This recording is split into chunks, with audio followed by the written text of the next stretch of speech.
friends, and welcome back to Beloved Reviews. If you're new here on this channel, I share with you delightful, family-friendly, and faith-based movies and television shows.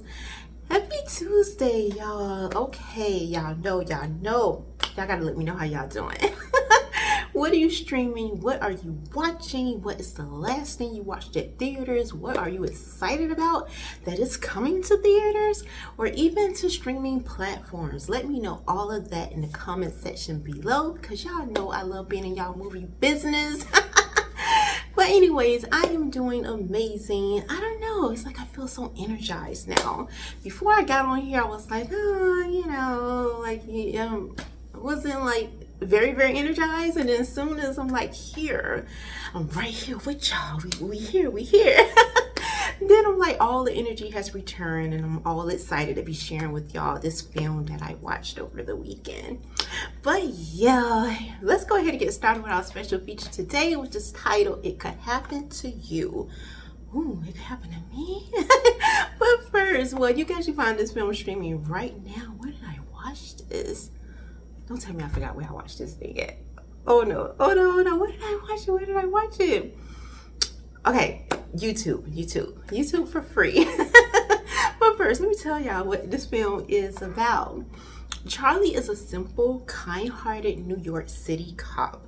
When he realizes he has no money to tip waitress Yvonne,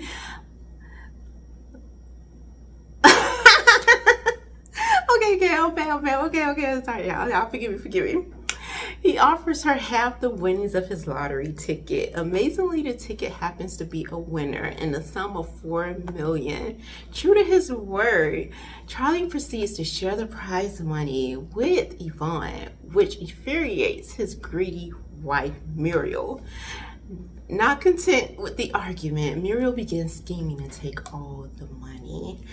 Now, friends, I so enjoyed this film. Oh, this is like, it's really good. Don't get me wrong with there. It really is. I enjoyed it. I enjoyed the storyline, all the characters and everything. But one of the things why I paused for a minute is because it just brings back the reality, real life, the life that we're living in right now. And this movie, when did this movie come out? Okay, in 1994. How many years ago that was? And here we are in 2026. And like the decisions, the choices that these characters made, and one particular that I just couldn't stand, you can find it relatable even right now. It is not any different than the time we're living in. And I don't know for how you all may look at that. Is that a good thing or it's not a good thing? And to me, it's not necessarily. We're supposed to be progressing, not only with technology and different things that we're constantly seeing, new studies and all these things on that, and medicine and all of these types of things, but the quality of people just seems like that isn't improving. If anything, it seems like we're going backwards instead of going forward in that. But yeah, so we're gonna be getting all into that in this review, because hey, I just can't help myself. These are the kind of things that came to my mind: principles, values, morals, integrity, biblical principles. Oh yes, y'all, it was a great deal that just kind of kept going through my mind as I watched this film. But here we do meet Charlie, and I love Charlie. Number one, he is played by Nicolas Cage, and growing up, many of you probably already know this if you've been around for a minute. You all know that Nicolas Cage was like my all-time favorite actor growing up. As a kid, I just fell for him. I loved him, y'all. Like, I am serious. Whole family knew about it. Couldn't tell me nothing. Couldn't tell me anything. And I love him in family films. I love him in films and roles that he is playing a good guy, especially if he's playing a family man. Those are my favorite. All that other stuff, I ain't even watch all that other stuff. For the most part, I haven't even watched all of that. And so, but I love him in this. I love him in Family Man, which I don't think I reviewed here on this channel. And also, what is the other one? It's a Last Day film. I can't remember the title of that one, but I loved him in that as well because he's playing in a biblical film, so a faith-based film. So that was right up my alley there. Nicolas Cage, if you ever come across this video, which I know could be like humanly impossible, but if ever, please get back into family films. Get into some faith-based films for me, okay? Because yes, I love you there. That's where you belong, okay? I'm just saying, okay? But yeah, here we do meet Charlie. Charlie is a cop and so content in his world. And I tend to like that too, about characters who are content being where they are. In a sense, I'm not saying you shouldn't have any ambitions, any dreams, and all of that. That is fine. But I'm saying why you are where you are, being content there, and not being like a total drag. Like, I feel like his wife Muriel was here in this film. She tried to chop it up to her just wanting more out of life. She's ambitious, she's driven, all these types of things, but that's not what I was getting off of her. To me, I was getting more that you want somebody else to do all the work and you just want to collect. You're one of those type of people that want to go after people who you feel like you can get a free ride. You can ride their coattail. That was the thing with Muriel, I felt like. And because she couldn't necessarily do that with her husband here, Charlie, because Charlie was a cop. And they are living in Queens, I think. And she's not even happy about that. She doesn't like where they're living. She doesn't like nothing about their life. And it seems like she's just holding on to some type of resentment towards Charlie. Like it's his fault that they where they are.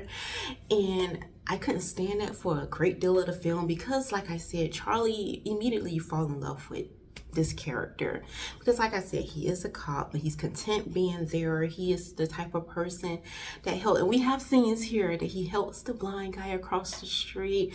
He's helping the neighborhood kids, you know, spending time with them since they don't have any kids, so he's volunteering his time with the neighborhood kids, playing baseball with them.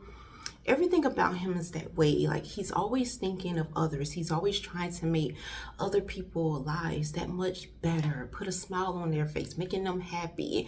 And it's like, and it makes you wonder what's going on inside of a person like Charlie. Is he really happy, or is that's what makes him happy, making everyone else happy and making sure everybody else is okay? Because he literally is always thinking of other people, always looking out for literally everyone else. And it's like he's always on the back burner. And in his eyes, he doesn't see it that way. He sees the world in a very interesting way, very, very different from the average person. The world, how we see things. I'm saying on average, that just doesn't seem to be Charlie at all, which makes you just love him that much more. And so one day Charlie is out and about. Well, he's really on call, but they want to have lunch or whatever, have a meal. I don't know if they're on their lunch break. I think they're on their lunch break and want to take it somewhere. And they happen to notice this restaurant across the street since his partner couldn't be a little bit patient, so he wants his food right now. So okay, let's go to the diner, check out the place across the street. And Charlie goes in there. They sit at the table and, you know, thinking about what they want or whatever. And this waitress named Yvonne comes over there. And the thing about Yvonne just had literally like the worst day of her life, filing for bankruptcy for something that really had nothing to do with her. It wasn't even her fault. She just, only fault that she really that you could really blame her for here is the fact of marrying somebody that she literally shouldn't have married, that was not equally yoked with her, because this guy was a total jerk, loser, selfish, all the things that you can kind of think of what makes up a terrible guy, a terrible husband. That was her husband here. And he just kind of took off and left her with all of this debt, this baggage that was really from him. And because she couldn't afford to actually get a divorce, she stuck with everything, trying to take care of all of these things financially. And she's only a waitress at this diner, barely making anything. And so she just had the worst day literally of her life. And now she's serving these two cops. And when she approached them, you can tell that's kind of on the back of her mind, and she's kind of have a little bit of an attitude, and Charlie notices. He tries to tell a little joke that does get her to smile at least a little, but she's still kind of thinking about the mess that she just been through. And that was really the thing with Yvonne, and we kind of cut it there. I'm just saying, I want to push her aside for a minute and go back to Charlie and his partner still sitting there. And Charlie just and then they get this call over the radio that they got this emergency. They got to head out really quick. Don't even have time to eat, or they don't even have time for Yvonne to bring them back their food. So Charlie does hit over there and let her know that he's gonna need, like, basically their bill. He realized he has enough to pay for their meal, but he doesn't have enough for a tip. And that is a big deal to Charlie, because he knows that waitresses, especially like Yvonne, that's how they really make their money, off of tips. Minimum wage is literally nothing. And he realized he doesn't have anything for a tip. So he does kind of throw out something like, basically he'll either come back tomorrow and leave her a tip, or basically like, and say this really wacky crazy thing here. All right, like, if I win the lottery, I'll give you half, basically. And Yvonne is like, whatever, just, you can see her mood, like, just whatever, buddy, just hurry up. You pay for your meal. Just get out of my face. Oh well, you couldn't leave a tip. You wouldn't be the first person. You know, that's literally her attitude. And Charlie takes it very seriously. His word is his bond. He's the type of person that you can count on him. If he says it, you can believe it. He's gonna make it happen to the very best of his ability. Forgive me, y'all. So he heads out. He ends up going back home to his wife and different things, and he finds out, and they get into this little bit of this. Well, it's not much so much on Charlie's end, but it is on her end. Like, she's harping on him because he played the wrong lottery numbers or whatever, but they do turn out to actually win the lottery. And Muriel is happy. She's excited. She's like, yes, what we can do with this. She's thinking that they are made for the rest of their lives. And it hits Charlie in that moment that he made a promise to Yvonne. Excuse me, forgive me, y'all. My voice. Come back in the name of Jesus, come back. Okay. So anyway, so it does hit him that he does make the promise that he made to Yvonne, that he gonna have to keep his word. And he tells Muriel, she screams to the top of her lung, and she's like, for once in your life, can you please put us first? Can you please put me first? You always doing everything for everybody else, being good to everyone and outside of us. Can you please, for me, do this for me? Basically want him to go back on his word. So he does show up at the diner again, like he promised, and gives Yvonne that option. Option one, you know, like, he can give her a tip. Option two, half of the lottery that he's won, and she's thinking nothing of it. Like, there's no way, like, this guy is just playing around. But she does end up apologizing for her attitude yesterday. Clearly that's not the kind of person she is. She loves her customers, and I did appreciate the fact that Yvonne did apologize for what happened yesterday.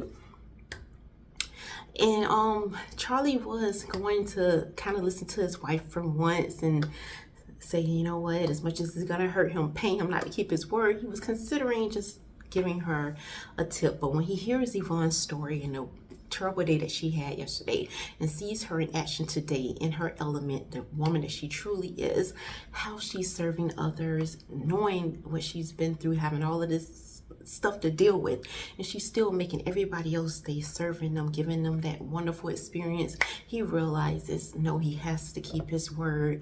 And so that's where the story kind of just, we go on this journey and we see what it's like to actually win the lottery. I mean, how many of us have thought about that, or at least, you know, maybe not really think too deep of it. I would say not too deep of it because I never played the lottery myself, but I have grown up around people that's what they did, and I'm not sure if they ever really thought of a possibility of winning it. Maybe it was just one of them things that people just do and hope one day that it could happen. Not that they actually took it seriously. I don't know. But we do go on this journey here with Charlie, and seeing this couple seeing this whole triangle with Charlie, Yvonne, and Muriel, and see what happens with these three people who end up with all of this money they never thought that they would see in their life, and see the decisions that they make, and see where this leads them in the end. And it's very interesting, this journey that these three go on, and the different things that happen and the elements that happen here. It will surprise you. Certain things will make you feel some kind of way. I know I felt some kind of way. I did not appreciate Muriel, did not like her character from the very beginning, and it all goes back to me. Sometimes I be thinking, I'm like, why do certain guys like Charlie, this is a good guy, a decent human being, which we rarely come across, especially with men. Rarely come across just decent. Not even. I feel like golly guy is like really stretching it here, especially in 2026. But you feel like minimum. Can you get minimum decent? And it's like, that is almost like a stretch nowadays to get a decent human being, right? And so to see someone like this here in this film, Charlie, and to see him actually married to someone who's the total opposite, who's greedy, selfish, love money, would choose that over her own husband, who just adores her and puts her first literally in every single thing. And you're like, well, how did someone like this end up with someone like that? And I don't know if people be like opposites attract or something like that. I don't know what you watching this would even think, well, how does that even happen? But it would be nice if we can kind of level this spectrum, this plane here or something, and have really decent people end up with really decent people. Can we make better choices in life and somehow end up with someone who we are equally yoked with? You know, so that's one of the things that kind of rung in my mind as I was watching this film. And you just want the best for Charlie, and seeing like how much he went through because of one person, because of one bad apple that was literally you're connected to, how that can totally destroy you, that it can make a blessing, what's supposed to be a blessing, literally be a curse in your life. And that's what we saw here in this film. Like, how can you have something you would think winning the lottery is a total blessing? You can take care of everything you wanted to take care of, maybe even start your own business or whatever. I mean, it can be so many different things you can do with millions of dollars handed to you all at once.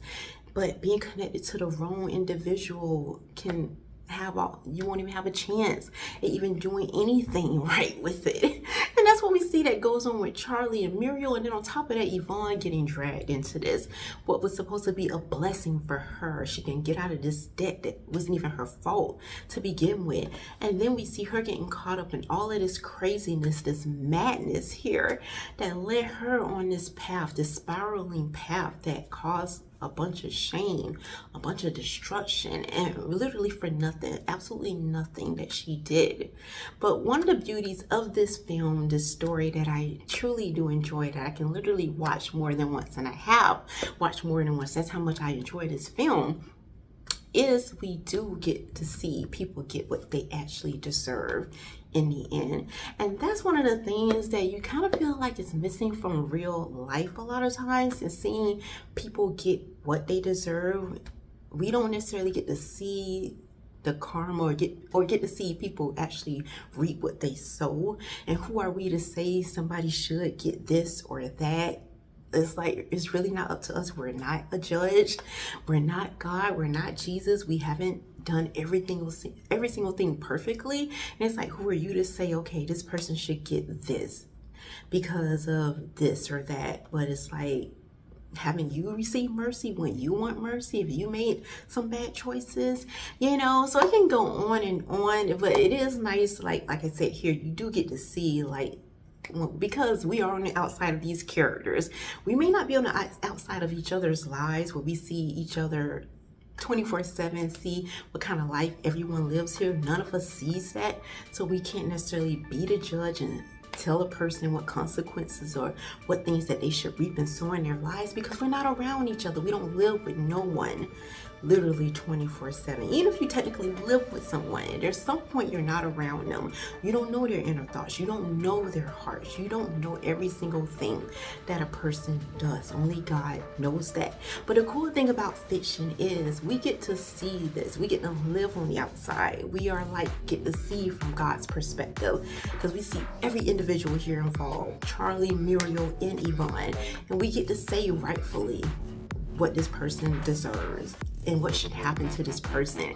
And we get that satisfaction at the end of this film, which I truly do appreciate.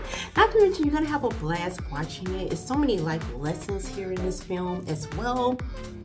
And it shows you that truly it does really do pay off. I know in real life it doesn't seem that way. Outside of fiction, it doesn't seem like doing the right thing, following God's way will have you literally end up with your happily ever after, whatever that looks like to you. It may not feel that way. It may not look that way in the world that we're living in, because it's just so much ungodliness everywhere. But this film shows us that truly you do, like, it does pay very well. The reward is wonderful. To live a life that is selfless, to live a life of integrity, to put others first, to esteem others higher than yourself, and to do what's right. Like, we all know that. Even when you don't know it, it's like embedded in us. We know the choices that we should make. Now, whether we follow those, whether we make the right choices and do what we know what is right, I mean, that is up to that individual. But we all been given that conscious, that spirit in us to know this is the way that we should go. Are you gonna walk in it? So yeah, once again, this film is titled It Could Happen to You, streaming right now on YouTube for free. Y'all let me know if you watched this film, if you plan on watching it, and if you have watched it, let me know if you enjoyed it, who are your favorite characters, and did you walk away with something as valuable as I did. But before I leave y'all for today, we're gonna go ahead and get into the scripture. And we're coming out of 1 Timothy 6:10, and it reads, "For the love of money is a root of all kinds of evil, for which some have strayed from the faith in their greediness and pierced themselves through with many sorrows." So that's all I have for y'all for this video. Thank y'all so much for hanging out with me. And until next time, may the Lord bless and keep you both now and forevermore.